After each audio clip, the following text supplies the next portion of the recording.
जय हिंद। देखो, आरआरबी के आने वाले एग्जामिनेशंस को ध्यान में रखते हुए हम लोगों ने जो सफ़र शुरू किया था उसका ये तीसरा पड़ाव है। इसके पहले नंबर सिस्टम और एलसीएम एचसीएफ आप लोग देख चुके हैं, काफ़ी लोगों ने पसंद किया, काफ़ी अच्छे कमेंट आए, अच्छे व्यूज़ आए। ठीक है, तो उसी तरीके से हम लोग इस परसेंटेज चैप्टर को भी ट्रिक्स वगैरह के हेल्प से और कॉन्सेप्ट भी सीखते हुए बहुत अच्छे तरीके से क्लियर करते हुए चलेंगे। ठीक है, जितने तरह के क्वेश्चन पूछे गए हैं सबको बहुत बारीकी से सीखेंगे और इतना अच्छा प्रैक्टिस होगा कि एग्जाम में क्वेश्चन आएगा तो छूटेगा नहीं, मेरी गारंटी है। ठीक है, और दूसरी बात यह हम बताना चाह रहे हैं कि देखो, बहुत तरह के डिमांड्स आ रहे हैं। एक भाई का कहना था कि सर ट्रिग्नोमेट्री करा दीजिए, तो आप थोड़े से लेट हो गए क्योंकि परसेंटेज का प्रिपरेशन कर चुका था मैं, तो इसलिए ट्रिग्नोमेट्री के लिए ज़रा सा वेट कर लीजिए, इसके बाद हो जाएगा। और जो लोग सिंप्लीफिकेशन के लिए कह रहे थे उनको हम बता दें कि सिंप्लीफिकेशन का ऑलरेडी वीडियो है इस चैनल पे, आप उसको देखिए फिलहाल। अगर नहीं काम चलेगा तो हम फिर से बढ़िया वीडियो बना देंगे।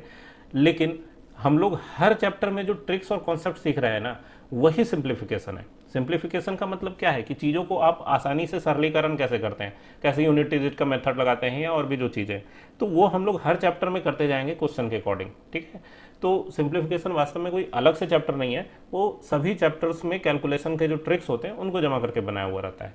तो चलो हम लोग परसेंटेज शुरू करते हैं। देखो, परसेंटेज को शुरू करने के पहले दो इंपॉर्टेंट बात है। पहली बात तो ये कि परसेंटेज और रेशियो प्रोपोर्शन, प्रतिशत और अनुपात समानुपात, ये दोनों जो है अर्थमेटिक्स की चाबी है मेरे हिसाब से, क्योंकि इसको सॉल्व किए बिना, इसको सीखे बिना आपको बाकी के चैप्टर्स में होगी दिक्कत। ठीक है, तो इसलिए इनको सबसे पहले क्लियर करना जरूरी होता है, क्योंकि अगर आप परसेंटेज और अनुपात समानुपात को बढ़िया से सीखे रहेंगे तो अब मान लो क्षेत्रमिति का सवाल बना रहे हो, उसमें भी अनुपात नजर आएगा, उसमें भी प्रतिशत वृद्धि कमी नजर आएगी।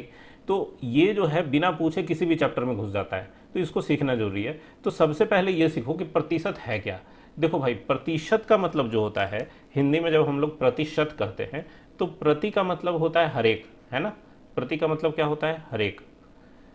प्रतिशत हर एक 100 में, शत मतलब 100, नहीं कहते हैं शत शत नमन है, मैंने 100 बार। शतक बना है शब्द इसी से, शतक। ठीक है, जब कोई खिलाड़ी 100 बनाता है तो बोलते हैं कि शतक बना। तो हर एक 100 में किसी चीज का वैल्यू क्या है, उसी को हम लोग प्रतिशत कहते हैं। उसी तरीके से इंग्लिश में भी देखेंगे तो पर शब्द जो है वो हर एक के लिए यूज होता है, नहीं हर एक के लिए। पर केजी, पर मीटर आता है ना, तो उसका मतलब क्या है कि हर एक किलोग्राम में क्या है, हर मीटर में क्या है। तो यहाँ पर हर एक सेंट में क्या है, सेंट मतलब क्या होता है, सेंट का मतलब होता है 100 अंग्रेजी में। इसी सेंट से शब्द बना है सेंचुरी। जब कोई शतक बनाता है तो उसको कहते हैं सेंचुरी है। ठीक है, तो प्रतिशत का मतलब हो गया कि 100 में किसी चीज का क्या वैल्यू है। जैसे मान लो 100 नंबर का परीक्षा था, उसमें किसी को 35 नंबर आ गए, तो हम लोग कहते हैं भैया कि उसको 35% मार्क्स हुए और पप्पू पास हो गया।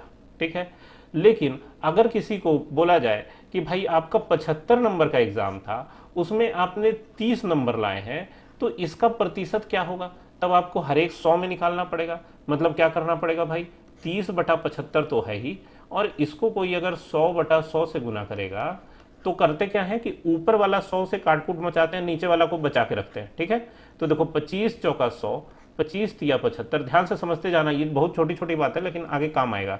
और 3 से 30 कट गया 10 बार में, मतलब कितना आ गया भाई, 10 गुना 4 40 और बटा में 100। ये जो नीचे वाला 100 है ना, यही प्रतिशत का चिन्ह बनता है बाद में जाके। ठीक है, 40%, ये 100 कहाँ गया, ये प्रतिशत का चिन्ह बन गया, और ऊपर वैल्यू रहा 40, तो ये 40% हुआ। आ रहा बात समझ में। प्रतिशत का मतलब क्या है, तो किसी भी चीज का, अब जैसे 30 नंबर 75 में प्राप्त हुए थे, तो 100 में उसका वैल्यू क्या बना, 40, तो 40% मार्क्स आए। इसीलिए इसको हम लोग प्रतिशत या परसेंटेज कहते हैं। देखो, कुछ एक इंपॉर्टेंट परसेंटेज हैं जो आपको ध्यान में रखने हैं। ठीक है, कौन कौन से हैं भाई, ये देखो, इसको आप वीडियो पॉज करके कहीं नोट कर लीजिए और 2-4 बार आप सॉल्व करेंगे ना, लिखेंगे इसको, तो बहुत आसानी से याद हो जाएगा। देख के घबराना नहीं है कि इतना सारा याद कैसे करेंगे। ठीक है, इसके अलावा कुछ कुछ और भी बात हम बता दें।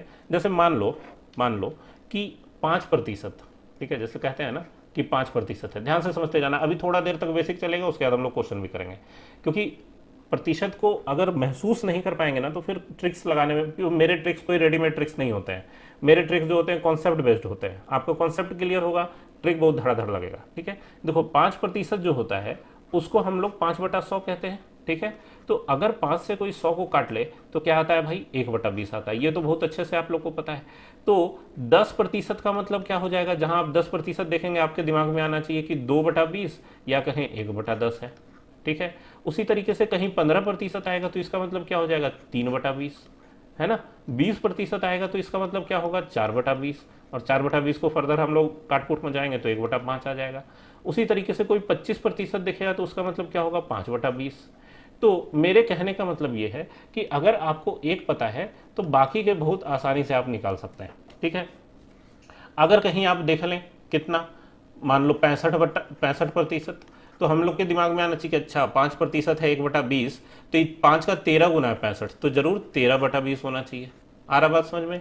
इसी तरीके से और भी बहुत सारे एग्जाम्पल हैं जो आप खुद से तैयार कर सकते हैं। जैसे मान लो कि 4% को हम लोग देखते हैं। 4% क्या होता है भाई, 4/100, है ना, मतलब 1/25। तो कोई अगर बोलेगा कि 16% का मतलब क्या होगा, तो ये 4% अगर 1/25 है तो 16% कितना हो जाना चाहिए, 4/25 हो जाना चाहिए, क्योंकि ये 4 का 4 गुना 16 हो गया, तो 1/25 का 4 गुना 4/25 नहीं होना चाहिए। तो अगर आप इन सब चीज़ों को ध्यान में रखेंगे ना तो आपका कैलकुलेशन में बहुत समय बचेगा। मान लो अगर हम लोग दे देते हैं 36% कहीं दिख जाए, ठीक है, तो 4×9=36 है, तो सीधे बोलेंगे 9/25 है, 9/25 है। आ रहा बात समझ में क्या हम कहना चाह रहे हैं। तो कुछ एक बेसिक परसेंटेज अगर आपको पता होंगे ना तो आपका कैलकुलेशन बहुत फास्ट होगा। जैसे देखो, अगर 12.5% का कोई बात करता है, ठीक है, 12.5% होता है 1/8, ठीक है। इसी चीज को हम लोग 0.125 भी कहते हैं। अभी हम बस प्रतिशत से भिन्न बता रहे हैं, प्रतिशत से दशमलव भी आता है, ठीक है। ये सारी चीजें आपको पता होनी चाहिए, ठीक है। और ऐसा सोचना नहीं है कि बहुत सारा डाटा कैसे याद होगा, याद हो जाएगा। आप बस साथ साथ प्रैक्टिस करते रहिएगा, आराम से हो जाएगा। 2-4 बार लिखना है, 2-4 बार ध्यान से देखना है। यार गाने सुन सुन के बॉलीवुड के कितने गाने रट गए लोग, ठीक है। तो ये तो मामूली के आंकड़े हैं, ठीक है, क्यों नहीं याद होगा भाई। देखो, जिसको पसंद होता है ना क्रिकेट मैच देखना, वो अपने फेवरेट क्रिकेटर का हर रिकॉर्ड याद रखता है। उसने कितने सेंचुरी बनाए हैं, कितने बॉल पे कितने विकेट लिए हैं, ठीक है, कितने मैचेस खेले हैं, कितने कैच लिए, कितने स्टंपिंग किए, हर आंकड़ा याद होता है। तो आपका जो पसंद है, जिसको मान लो कि कोई ये फर्जी हीरोज जो होते हैं बॉलीवुड के, उन लोगों को अपना हीरो मानता है, वो देखो उसका डेट ऑफ बर्थ से लगे सारा जन्म कुंडली याद रखता है। तो ये तो बहुत आसान चीज़ है, डेली लाइफ का चीज़ है। परसेंटेज जो आप बाजार में निकलते हैं खरीदारी करने, इस प्रतिशत से मुलाकात आपकी होती है, तो नहीं याद होगा वाला तो बात ही नहीं है, जरूर याद होगा, ठीक है। अब देखो 12.5% है 1/8, तो 12.5 का दुगना कोई कर दे 25%, तो क्या हो जाएगा भाई, 2/8 हो जाएगा। और 2/8 को बाद में काटेंगे तो 1/4 हो जाएगा, ठीक है। मान लो 25% 1/4 डायरेक्ट नहीं भी ध्यान आता है, 2/8 याद आ जाता है, तो उसी से हम लोग आगे बढ़ जाएंगे, कोई दिक्कत नहीं है, ठीक है। अगर 12.5 का 3 गुना कितना होगा, 37.5%, ठीक है। 37.5% कितना है भाई, तो 3/8 होगा। नहीं, 12.5 का 4 गुना कितना होगा भाई, तो 50%, ठीक है। 50% कितना हो जाएगा, 4/8, मतलब 1/2 हो जाएगा। 50% मतलब आधा होता है, देखो आधा दिख रहा है।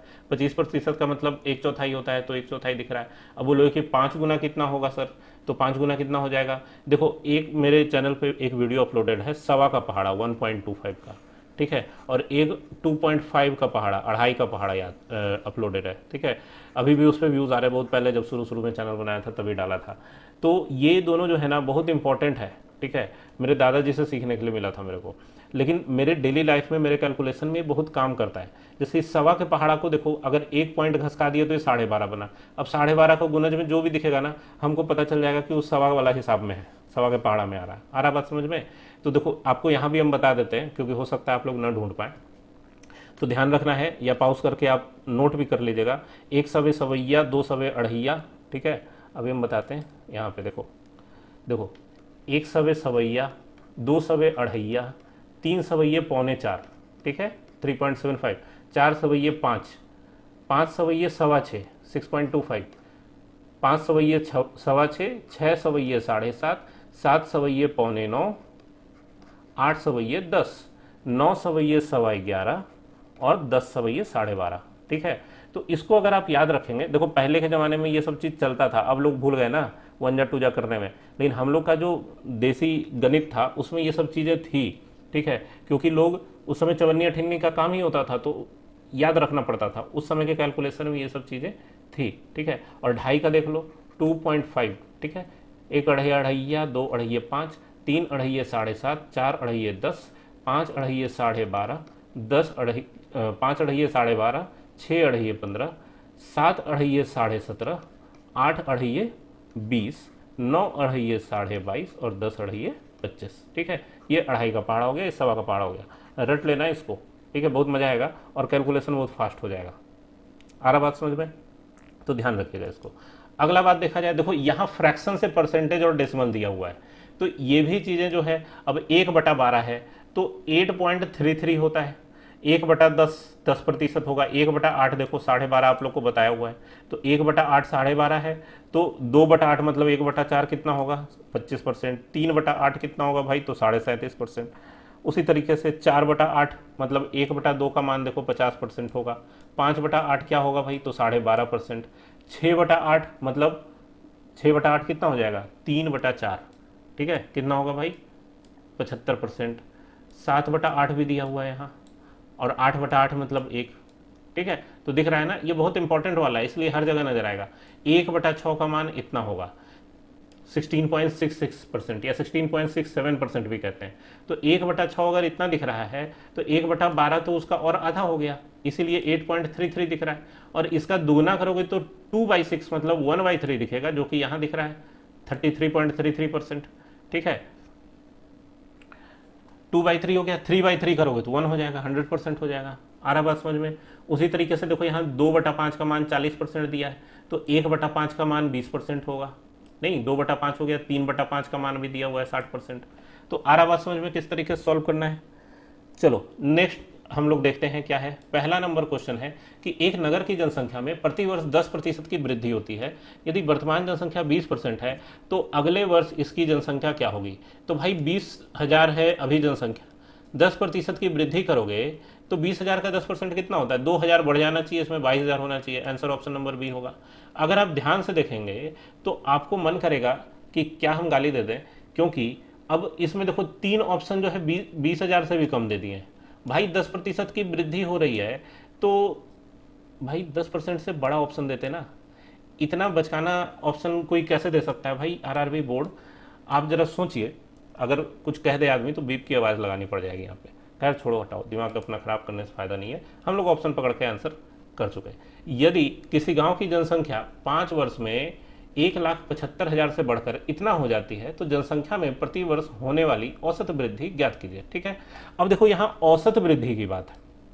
औसत वृद्धि क्या होता है भाई, तो देखो 2,6,2,5,00, ठीक है, 1,75। अब देखो पिछला क्वेश्चन देख के जिन लोगों के मन में ये ख्याल आ रहा होगा कि सर कॉन्सेप्ट तो बताया ही नहीं है, ऐसा ही बोल दिए कि बड़ा होना चाहिए तो आंसर हो गया, उन लोगों को बता दे कि हम कॉन्सेप्ट बताएंगे। ठीक है, अभी आगे भी कई क्वेश्चन आएंगे और उसमें हम फॉर्मूला भी आप लोग को दे देंगे। बाकी हम एक बात बता देते हैं, पूरे परसेंटेज में फॉर्मूला का इस्तेमाल बहुत कम करना है, न के बराबर। ठीक है, कॉन्सेप्ट से ही हम लोग ट्रिक से क्वेश्चन सॉल्व करेंगे। देखो इसको घटाओगे तो कितना आ जाएगा 500, 12 में से 5 गया 7 और 25 में से 17 गया तो 8, 87,500। ठीक है, अब औसत वृद्धि पूछ रहा है तो 5 से भाग दे दो सीधे, और 5 से इसको अगर हम लोग काटेंगे तो भैया कितना आएगा, 5 एकम 5, 3 8 37, 5 7 35, 36 37, 5 25 25 00, 17,500। अब देखो 17,500 हर एक साल का वृद्धि था और शुरुआत में कितना था 1,75,000, तो कितना परसेंट हो गया भाई, देखते के साथ आप लोग बता सकते हैं कितना होगा, 10% होगा। 1 0 से 1 0 कट गया, बाकी सब जो है इससे कट गया, नहीं सॉरी इसमें 1 0 और होगा ना, 1,75,000 था। ठीक है, तो 1 0 से ये कट गया और बाकी पूरा जो है उससे कट गया, तो आंसर हो गया ऑप्शन नंबर सी। ठीक है, चलो पिछला वाला भी बता ही देते हैं, नहीं तो तुम लोग बोलोगे कि सर बताए नहीं। देखो क्या है, पहली बात तो ये कि 20 असल में बहुत छोटा आंकड़ा था इसमें, इसलिए हम नहीं बताए थे। ठीक है, जैसे 20,000 की जनसंख्या है, ठीक है, और 10% वृद्धि का मतलब है, देखो ध्यान रखना, एक कॉन्सेप्ट बताने जा रहे हैं कि किसी चीज में अगर तुमको 10% वृद्धि करनी हो तो सीधे उसका 110% निकाल दो, 20% वृद्धि करनी हो तो 120% निकाल दो, 5% वृद्धि करनी हो 105% निकाल दो, 10% की कमी करनी हो तो 10 घटा के मैंने 90% कर दो, सीधा। आ रहा बात समझ में? अब देखो 2 0 2 0 कट गया, अब 11 दूना 22, 22 के ऊपर कितने जीरो, तो 2 यहाँ के 1 यहाँ के, 3 0। आ रहा बात समझ में?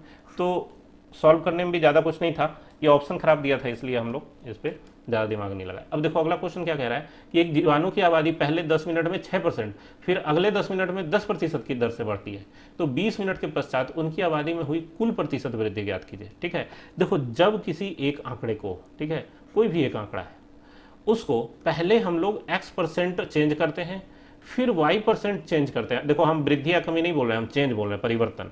तो जो उनमें टोटल चेंज होता है, कुल परिवर्तन जो होता है, वो x plus y plus x y by 100% होता है। ठीक है, बस इसी एक फॉर्मूला को याद रखना है, क्योंकि अक्सर आप किताबों में देखते हैं कि 4 तरह के फॉर्मूले रहते हैं, तो कंफ्यूजन क्रिएट होता है कि कब कहाँ पे निगेटिव रखना है, कहाँ पॉजिटिव रखना है। जैसे यहाँ x प्लस वाई को x माइनस वाई रखें, या फिर यहाँ पर ये प्लस एक्स वाई रखें या माइनस एक्स वाई रखें, ये बहुत कंफ्यूजन रहता है, तो गलत होने का चांस रहता है। इसलिए आप सीधा सीधा ये याद रखिए कि हम सब में प्लस रखेंगे। ठीक है, और अगर वृद्धि होगा तो उसको हम लोग पॉजिटिव दिखाएंगे, और अगर कमी होगा तो हम लोग माइनस दिखाएंगे। आ रहा बात समझ में?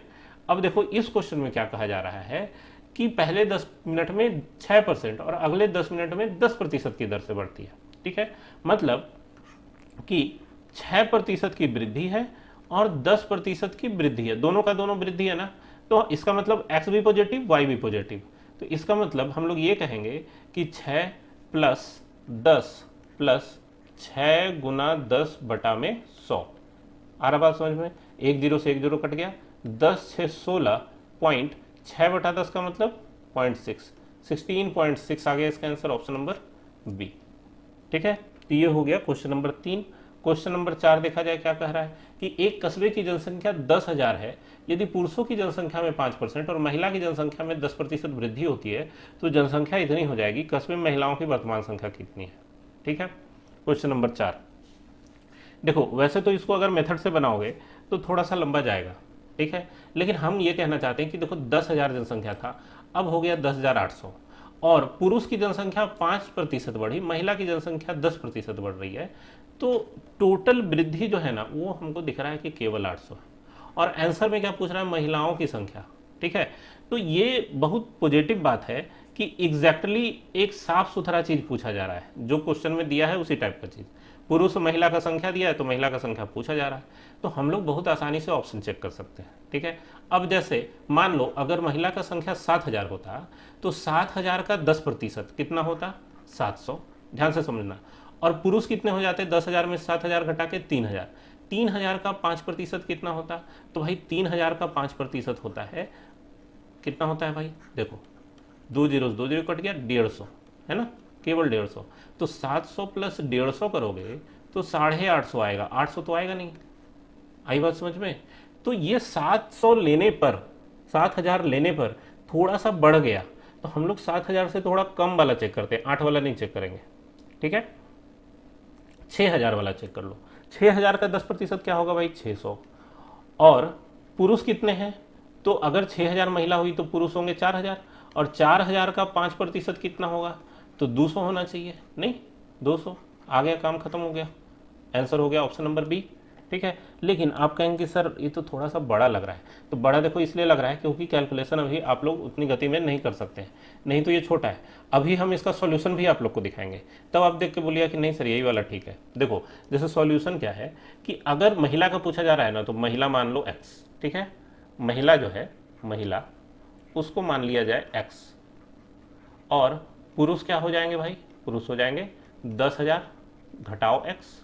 नहीं, अब देखो बोला जा रहा है कि पुरुष की संख्या में 5% वृद्धि है, तो 10,000 घटाओ x में 5% वृद्धि करना है। ठीक है, या फिर हम लोग सीधा ये कर दें कि इसका 5% निकालें, जो हम लोग अभी पीछे ट्रिक में यूज कर रहे थे। पुरुष में 5% बढ़ाया, और महिला जो है x उसमें हम लोग 10% बढ़ाए, तो महिला का 10% निकाले, 10/100। तो ये तो केवल वृद्धि वाला बात की है ना, 5% और 10%, तो इसको बराबर हम लोग को वृद्धि से करना होगा, मतलब 10,800 में से 10,000 घटा के 800 से बराबर करना होगा। ठीक है, अब दोनों में हम लोग देख रहे हैं कि नीचे है 100, तो ऊपर कितना हो जाएगा भाई? 10,000 गुना 5 50,000 घटाओ 5x प्लस 10x बराबर 800, है ना, और 10x में से 5x गया तो क्या आया? प्लस 5x, और ये 100 उधर जाके गुना हो जाएगा दूसरी तरफ, तो 800 में अगर 100 गुना होगा तो क्या बन जाएगा भैया, 8 पे 4 जीरो, 80,000। ये 50,000 इधर प्लस में है, ये दूसरी तरफ जाके माइनस 50,000 बनेगा। तो 8,000, 80,000 घटाओ 50,000 कितना हो गया, 30,000। ये 30,000 5x का मान था, 5x का मान था, तो ये 5 इधर बटा में आके इसमें भाग लगाएगा, तो 5 से ये कट जाएगा कितनी बार में, 6,000 बार में। तो आंसर हो गया ऑप्शन नंबर बी, महिलाओं की संख्या। आ रहा बात समझ में? तो उम्मीद है समझ में आया होगा। जो जो सी बात शुरू में बताया गया है उसको बढ़िया से रिवीजन कीजिए, और रिवीजन करके फिर अगला वीडियो देखिए, तब आएगा मजा। ठीक है, तो पढ़ते रहिए, मेहनत करते रहिए। मिलते हैं नेक्स्ट वीडियो में कुछ और नए कॉन्सेप्ट और ट्रिक्स के साथ। तब तक के लिए जय हिंद, नमस्कार।